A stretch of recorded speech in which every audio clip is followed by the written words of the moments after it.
사랑하는 성도 여러분, 그리고 진리의 말씀을 사모하는 모든 분들께 우리 주 예수 그리스도의 이름으로 평안을 전합니다.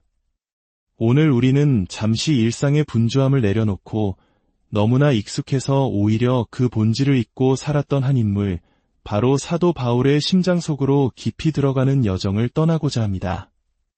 우리가 오늘 나누는 이 이야기가 여러분의 마음에 울림을 준다면 좋아요와 구독을 통해 이 채널에 힘을 실어주십시오. 여러분의 작은 참여는 단순히 숫자를 늘리는 것이 아니라 이 복음의 빛을 더 많은 이들에게 전하는 귀한 동력이 됩니다.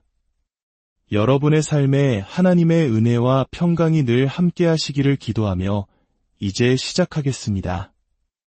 어느 이름 모를 한 주교가 남긴 유명한 말이 있습니다. 사도 바울이 가는 곳마다 폭동이 일어났다.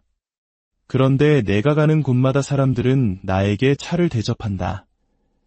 이 짧은 문장은 우리 시대 교회가 마주한 현실을 날카롭게 꿰뚫고 있습니다. 과연 우리는 바울을 어떻게 길들여 왔을까요? 세상을 뒤엎고 기존의 모든 가치관을 전복시켰던 그 폭발적인 복음의 에너지는 다 어디로 갔을까요?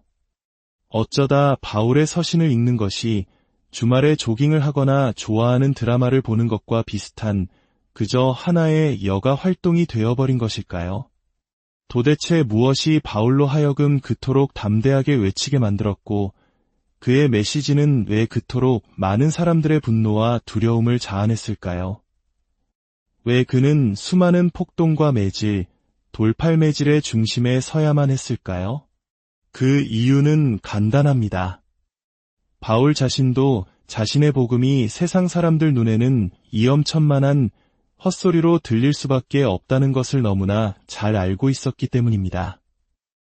오랫동안 교회 안에서 신앙생활을 해온 우리에게 복음은 너무나 합리적이고 당연한 진리처럼 느껴집니다. 우리 삶의 질서와 가치관이 그 위에 세워졌기 때문이죠.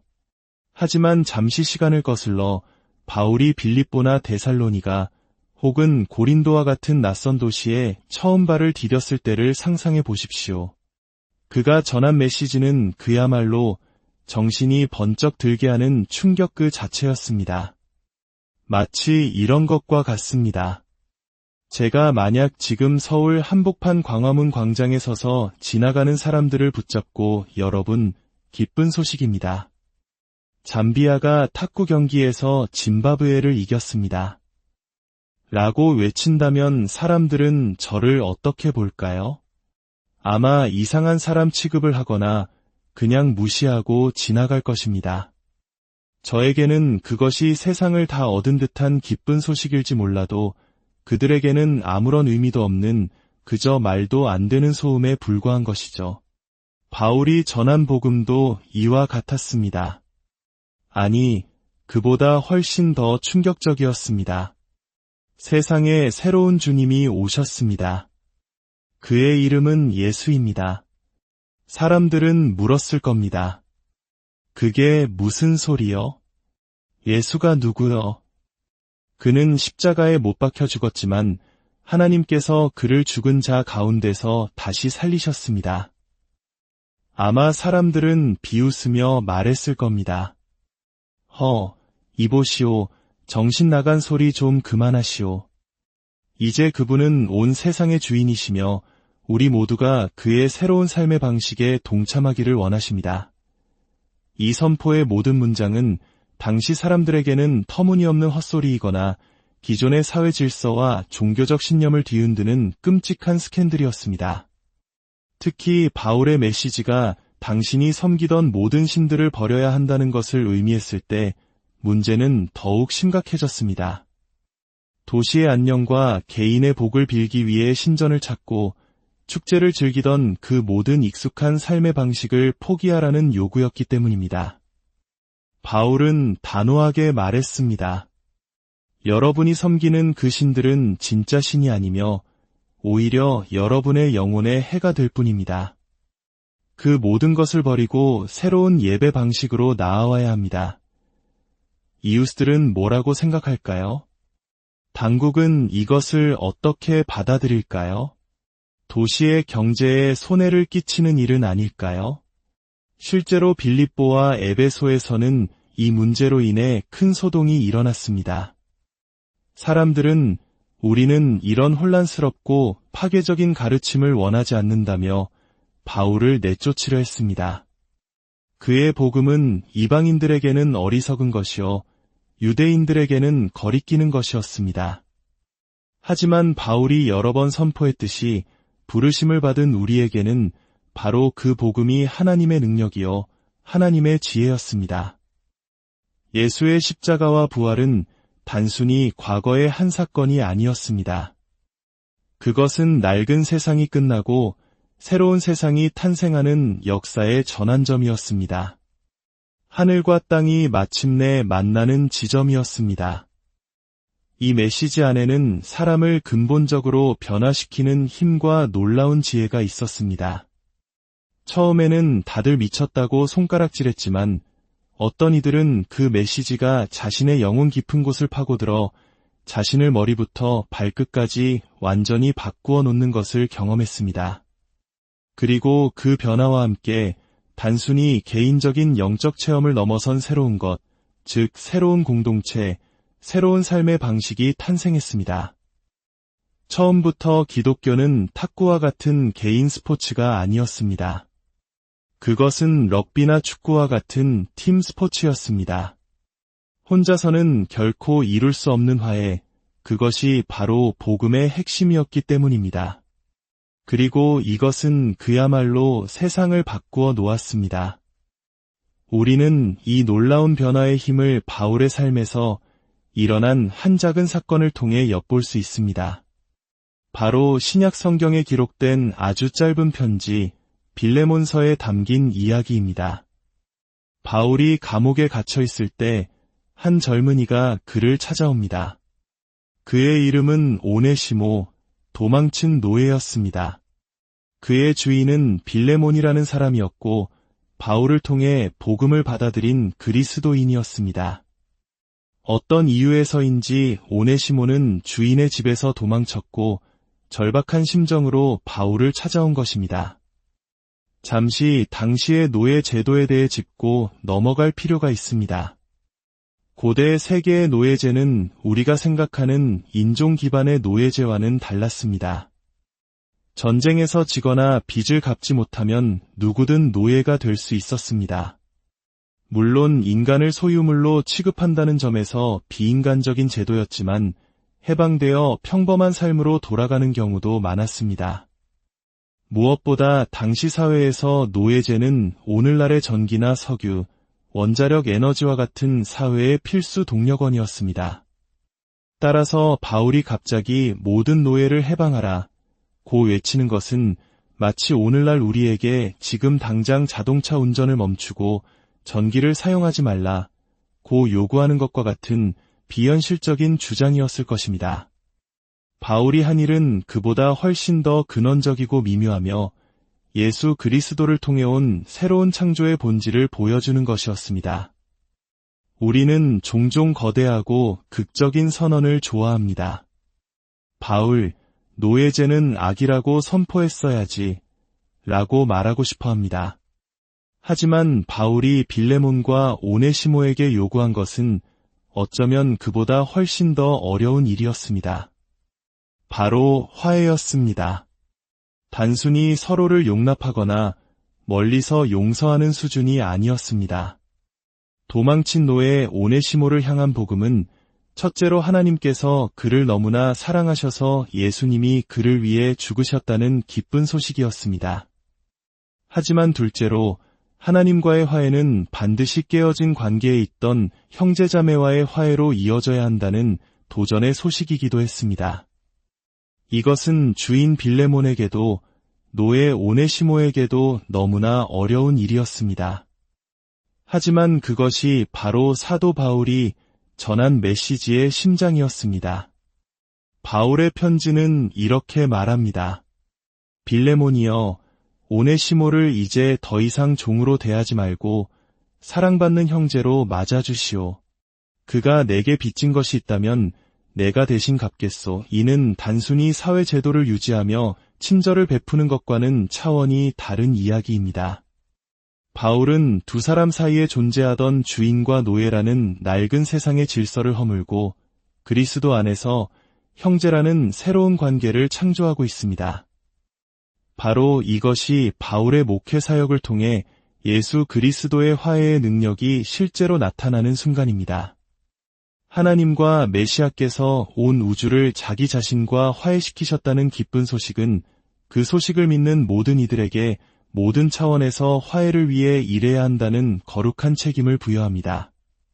복음은 우리를 변화시키는 기쁜 소식이지만 바로 그 때문에 우리를 편안한 자리에 머물게 하지 않습니다. 우리를 일으켜 세워 새로운 세상 속에서 새로운 방식으로 화해의 복음을 살아내도록 요구합니다. 이처럼 복음은 새로운 공동체를 만들어냅니다. 고대 철학자들도 인격 형성과 덕에 대해 많은 이야기를 했습니다.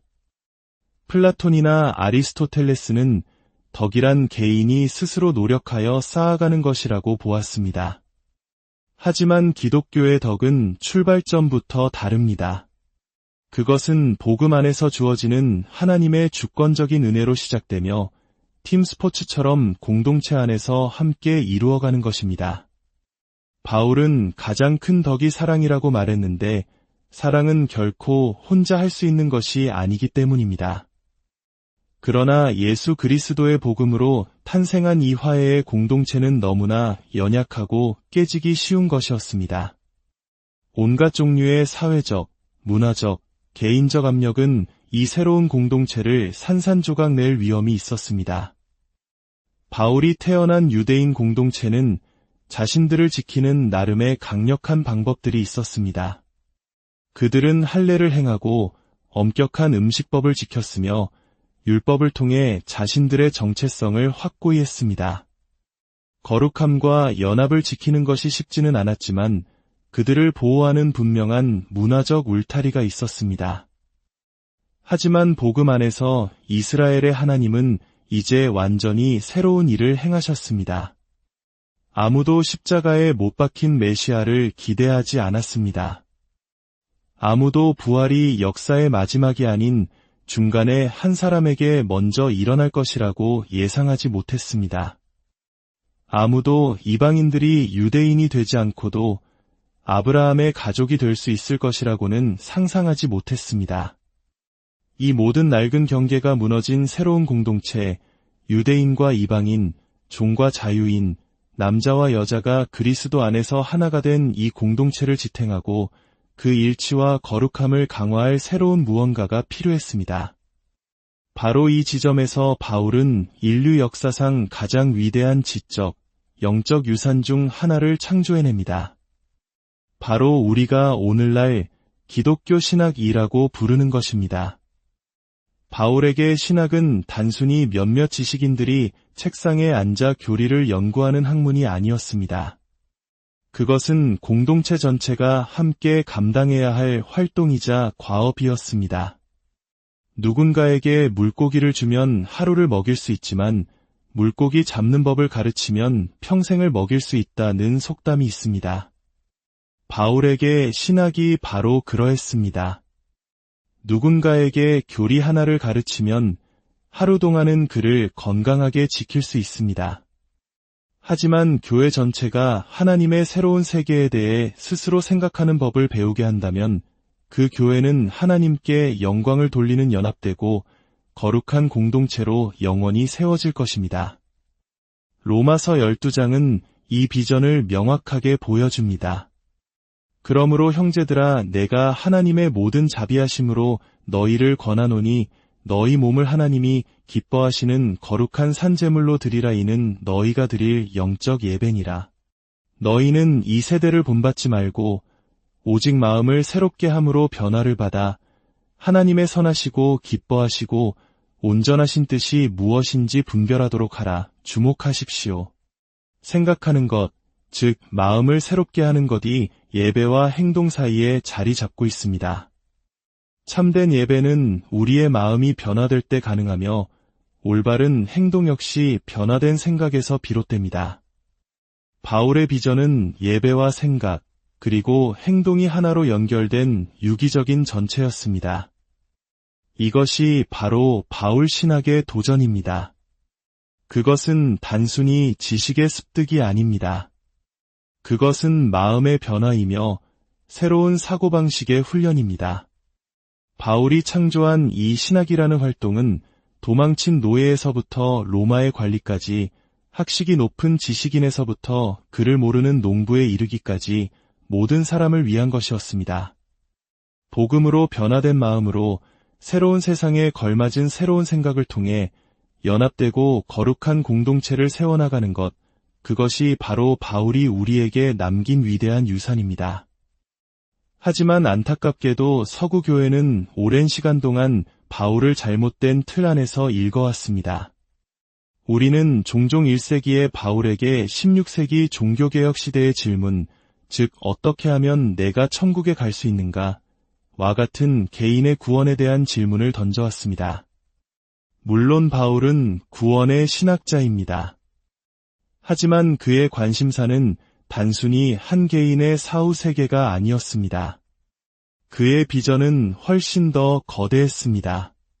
그것은 새 하늘과 새 땅, 즉 하나님의 새로운 창조가 이미 예수 그리스도의 부활과 함께 시작되었다는 선포였습니다. 우리는 이 제16세기의 질문에 19세기의 대답을 반복하는 것을 멈추고 바울이 살았던 1세기의 질문에 21세기의 대답을 내놓기 시작해야 합니다. 이를 위해 우리는 바울의 생각을 구성했던 핵심적인 유대 사상의 틀로 돌아가야 합니다. 그것은 바로 하나의 하나님, 하나의 하나님의 백성, 그리고 하나님의 세계를 위한 하나의 미래입니다. 바울은 이 세 가지 기둥을 버린 것이 아니라 예수 그리스도와 성령을 중심으로 완전히 재구성했습니다. 첫째, 한 분이신 창조주 하나님은 이제 예수 그리스도의 얼굴을 통해 자신을 가장 분명하게 드러내셨습니다. 둘째, 하나님의 백성인 이스라엘의 이야기는 예수 안에서 절정에 이르렀고 이제 혈통의 경계를 넘어 모든 민족을 포함하는 새로운 가족으로 확장되었습니다. 셋째, 하나님께서 약속하신 미래, 즉 새로운 창조는 예수의 부활을 통해 이미 이 땅에 시작되었습니다.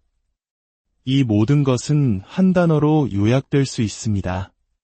바로 하나님의 신실하심입니다. 복음은 창조주 하나님께서 자신의 약속을 잊지 않으셨으며 자신의 피조 세계를 포기하지 않으셨다는 선포입니다. 이스라엘의 언약의 하나님께서 메시아이신 예수의 죽음과 부활이라는 아무도 예상치 못한 충격적인 방식을 통해 그 약속을 성취하셨다는 기쁜 소식입니다. 커튼이 걷히고 마침내 드러난 것은 바로 신실하신 하나님이었습니다. 이것이 모든 것의 기초입니다. 친구 여러분, 바울 시대의 도망친 노예들을 위한 복음은 오늘을 살아가는 우리를 위한 복음이기도 합니다. 그의 신학은 오늘날 분열되고 혼란스러운 세상 속에서 우리가 어떻게 연합되고 거룩한 공동체로 살아갈 수 있는지, 어떻게 세상의 빛으로 빛날 수 있는지를 가르쳐줍니다. 그것은 바로 마음을 새롭게 함으로 변화를 받는 것입니다. 예배와 삶의 중심에 하나님의 신실하심에 대한 깊은 사유와 묵상을 두는 것입니다. 이것이 바로 바울이 우리에게 던지는 도전이자 초대입니다. 사랑하는 성도 여러분, 오늘 이 말씀을 통해 사도 바울의 뜨거운 심장이 여러분의 가슴 속에서 다시 뛰기를 소망합니다. 길들여진 복음이 아닌 세상을 변화시키는 야생의 복음이 우리의 삶을 통해 다시 한번 선포되기를 기도합니다. 우리 주 예수 그리스도의 은혜와 하나님의 무한하신 사랑과 성령의 교통하심이 이 말씀을 듣는 모든 분들의 삶 위에, 가정 위에, 그리고 섬기시는 교회 위에 이제로부터 영원까지 함께 하시기를 간절히 축원합니다.